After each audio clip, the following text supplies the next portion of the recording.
There's always existed in Asia these hidden invisible fortunes and people who spend millions of dollars a year on the finest things in life, but do it totally under the radar.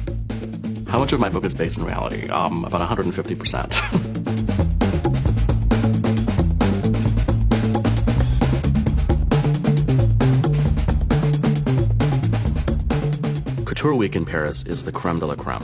We're talking about dresses that start in the tens of thousands and go up to the millions, and only about 2,000 women in the world can afford to dress this way. I was lucky enough to spend Couture Week in Paris with some truly stylish insiders.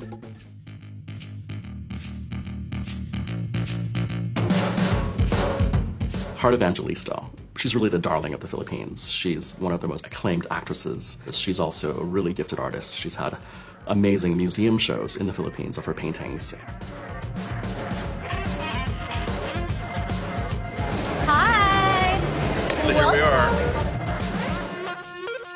And then there's the Yo sisters, Michelle and Rachel, who are so much wiser than their years. They grew up in Kuala Lumpur, Malaysia, but for the last, I think, 7 or 8 years have been living in England. Thank you for organizing yours so I could come with you guys. No, we're so appreciate excited. That. No, it's such a pleasure. Yeah, it was like a last minute surprise. It was like, cool, I get to come with you guys. I guess that's part of Fashion Week. Yeah, everything happens at the last minute. Exactly. Yeah.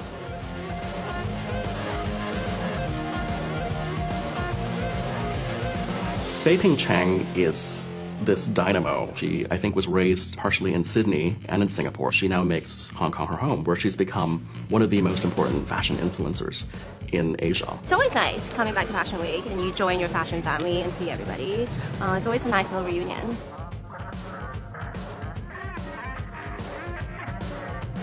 I don't think Americans, for the most part, really understand how this level of Asian women shop. When I see something come down the runway, I know in my gut and in my heart that it's meant to be. I think that connection makes everything more special.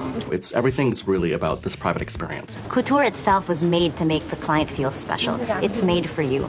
Going to these very exclusive fashion shows and then going for your private fittings. But then also there are jewelry showings and jewelry parties where they meet jewelers and select stones and really be in that world of helping to create what they buy. So the spending is on a whole other level. I really want to see the behind the scenes, and the seamstresses are the real heroes. Yeah, that's true. It's so nice to see where all the materials and all the embroidery comes from before it gets to the runway.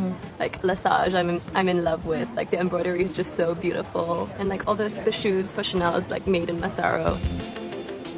Couture is really special because it celebrates the highest level of craftsmanship and creativity. It's actually like buying art. Like, Yeah, it's really literally. art, and it's Couture like is wearable art, and like, Exactly. if you can put it on yourself, why not? There are only about 15 haute couture designers in the world because the standards are so high. Each one of them is personally appointed by the Chambre Syndicale of Haute Couture. These dresses go from the runway to a one-of-a-kind custom-fit piece. So when these women are buying a gown, they know they are literally buying a piece of history.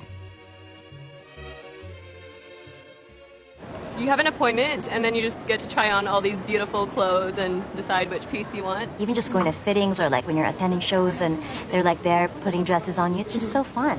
On average, we do sort of 3 fittings because I think my body changes during that time anyways. What are the shows you're looking forward to? Definitely Giambattista Valli tonight. He's my favorite, as you know. So He did your wedding dress, Yes, right? he did. Yeah. What was the process like?